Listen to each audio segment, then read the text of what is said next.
일본 언론은 일제히 압승, 역사적 대승이라는 제목으로 기사를 타전했습니다. 자민당 316석, 헌법 개정안 발의가 가능한 3분의 2선을 여유 있게 넘었습니다. 단일 정당이 하원격인 중의원 의석 3분의 2를 차지한 건 일본 역사상 처음입니다. 연립여당인 일본 유신회와 합하면 352석, 전체 의석의 4분의 3에 이릅니다. 조기 해산에 맞서 제1야당과 제3야당이 결성했던 신당, 중도개혁연합은 49석에 그쳤습니다. 중도개혁연합은 118석을 잃고 자민당이 똑같은 의석수를 더 얻어 승패가 극명하게 갈렸습니다. 승부처는 무당층이었습니다. 출구조사를 바탕으로 무당층 투표를 분석한 결과 지난해 참의원 선거 땐 3위였던 자민당이 이번엔 1위로 올라섰습니다. 야권에서도 보수 우세, 진보 열세가 확연했습니다. 우익 성향의 참정당은 기존 2석에서 15석으로 늘어났습니다. 참정당은 헌법 개정 등 다카이치의 보수 정책에 힘을 실어줄 걸로 보입니다. 다카이치 총리는 오후 6시 회견을 열어 선거에서 확인한 신임을 바탕으로 자위대 존립 근거를 만들기 위한 개헌 등 주요 안보 정책 전환에 속도를 내겠다고 밝혔습니다. 憲法改正を含め公約に掲げた政策課題について力強く取り組みを進めていかなければならないと。 오늘부터 4년간 임기를 시작하는 중의원에서 다카이치의 자민당은 모든 상임위원장을 독점하고 각 상임위 위원도 3분의 2 이상 확보하게 돼 입법 절차에 날개를 달았습니다. 도쿄에서 SBS 문주모입니다. 이번 선거운동 기간 내내 다카이치 총리가 등장하는 유세장은 시민들로 가득 찼습니다. 皆様おはようございます。 전직 총리들과 달리 선대로부터 물려받은 정치적 기반도 없이 총리까지 오른 일하는 여성으로 20, 30대 젊은 세대에선 지지율이 7, 80%대의 아이돌급 인기를 끌었습니다. 働いて働いて働いて働いて働き抜かせていただきます。 20, 30대 여성들 사이에선 총리가 쓰는 볼펜, 가방 등을 따라 쓰는 일명 산악하츠라는 현상까지 생겼습니다. 逃げません。ぶれません。決断します。 이 연설 영상은 유튜브에서 조회수 1억 회를 넘겼고 유권자들의 악수 요청이 쇄도해 류마티스 관절염이 약화돼 붕대를 감고 다녔을 정도입니다. 이런 인기몰이에 자민당은 다카이치가 계속 일할 수 있게 해달라고 선거 내내 호소했습니다. 다카이치 총리의 선명한 정책 공약도 강한 일본을 원하는 유권자들을 끌어당겼다는 분석입니다. 과거 아베노믹스처럼 정부의 적극 재정으로 경기를 부양하는 사나의 노믹스로 일본을 다시 풍요롭게 하겠다는 경제 정책을 내세웠고 안보 3문서 조기 개정, 자위대 헌법 명기 등 일본 국방력 강화 공약은 중국과의 갈등으로 불안감이 높아진 유권자들을 파고들었습니다. 強いリーダーシップっていうところかなとは思ってます。つながっていくのかなとは思ってますので、はい、まあ曖昧よりはいいのかなとは思ってますけど。 일본 언론들은 다카이치 총리의 정치적 기반이 비약적으로 강화됐지만 유권자들이 백지위임을 한 것은 아니라며 독단적 국정 운영을 경계해야 한다고 지적하고 있습니다. SBS 유덕기입니다. 일본 집권 여당의 압도적 승리가 앞으로 일본뿐 아니라 국제사회에 어떤 변화를 가져올지 이번에는 도쿄와 베이징을 차례로 연결해서 알아보겠습니다. 먼저 도쿄부터 가보겠습니다. 문주모 특파원, 일본은 2차 세계대전에서 패배한 뒤에 전쟁 포기를 헌법에 명시했잖아요. 그렇다면 이제는 전쟁 가능한 국가로의 개헌이 이뤄지는 건가요? 네, 즉각 개정은 어렵지만 관련 논의가 급물살을 탈 건 분명해 보입니다.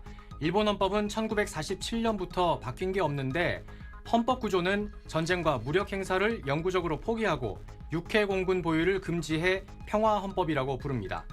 자민당은 여기에 자위대를 명기하고 긴급사태 조항을 신설해서 이른바 보통국가, 즉 전쟁 가능 국가를 만들겠다는 겁니다. 하지만 개헌안 발의 요건은 까다롭습니다. 중의원과 참의원 각각 3분의 2 이상 찬성하고 이후 국민투표를 하는데 참의원은 아직 여소야대입니다. 따라서 2028년 참의원 선거까지 기다리면서 개헌안을 구체화하고 참의원 세력 규합에 나설 걸로 보입니다. 그렇군요. 그렇다면 당장 추진될 정책으로는 어떤 게 있습니까? 네, 일반 법안은 이제 다카이치 총리가 말하는 대로 이루어지는 구조가 됐습니다. 우선 살상무기 해외 수출 허용은 우리 국무회의에 해당하는 가기에서 운용 지침만 개정하면 됩니다. 다른 안보 정책도 강화될 예정입니다. 다카이치 총리는 조금 전 회견에서 우크라이나 전쟁을 예로 들며 각국이 장기전에 대비하고 있다며 3대 국가 안보 문서 개정을 서두르겠다고 밝혔습니다. 또 국가정보 분석 능력을 높이기 위해 국가정보국 창설 법안도 다음 국회에 제출하겠다고 했습니다. 앞으로 한일 관계의 전망은 어떻습니까? 네, 중국과 대립각을 세우고 있는 일본으로선 한미일 동맹이 더 중요해졌습니다. 조금 전 회견에서도 한미일 동맹을 직접 언급하며 협력을 강화하겠다고 밝혔습니다. 이재명 대통령도 SNS에 선거 승리를 축하드린다며 머지않은 시기에 한국에서 맞이하길 기대한다고 밝혔습니다. 하지만 과거사가 뇌관이 될 수 있습니다. 우선 오는 22일 다케시마의 날 행사를 지켜볼 필요가 있습니다. 일본 정부는 차관급인 정무관을 행사에 보냈었는데 다카이치는 장관급이 당당히 나가도 되지 않느냐, 한국 눈치를 볼 이유가 없다고 말하기도 했습니다. 지금까지 도쿄였습니다. 일본과 첨예한 갈등을 빚어온 중국은 불쾌함을 감추지 않고 있습니다. 이번에는 베이징을 연결합니다. 곤란특파원, 중국이 다카이치 압승의 1등 공신이란 평가도 나오는데 중국 정부의 반응 나왔습니까? 네, 중국은 선거는 일본 내정이라면서도 군국주의 전철을 밟지 말라 작심 경고를 내놨습니다. 먼저 한번 들어보시죠. 日本极右翼势力若误判形势，恣意妄为，必将遭到日本人民的抵制和国际社会迎头痛击。 네, 중일 갈등을 촉발한 다카이치 총리의 타이완 유사시 개입 발언 철회도 거듭 촉구했습니다. 앞서 관영 매체는 이 다카이치 총리를 중국 SNS 스타를 부르는 말인 왕홍에 빗대서 왕홍 총리라고 칭하면서 이번 선거 결과를 화무백일홍 이렇게 한 단어로 표현을 했습니다. 즉 권력과 인기는 오래가지 않는다, 평가절하한 겁니다. 미국은 정반대 분위기라고요? 네, 트럼프 대통령은 총선 전에도 이 SNS에다가 다카이치 연합의 전면적 지지를 표명한다고 해서 선거 개입 논란도 있었죠.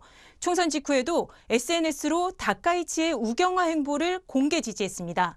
힘을 통한 평화 의제 이행에 위대한 성공을 기원한다, 이렇게 강조를 했는데요.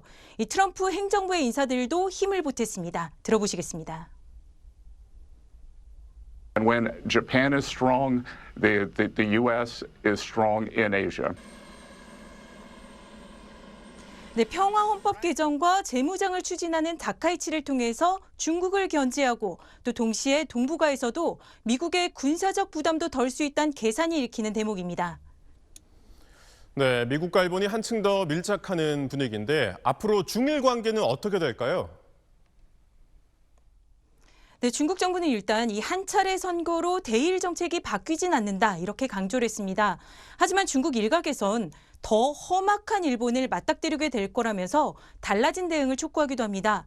또 중일 관계가 나쁨과 최악으로 가면서 더 악화할 거다, 이런 전망도 나오고 있습니다. 지금까지 베이징에서 전해드렸습니다.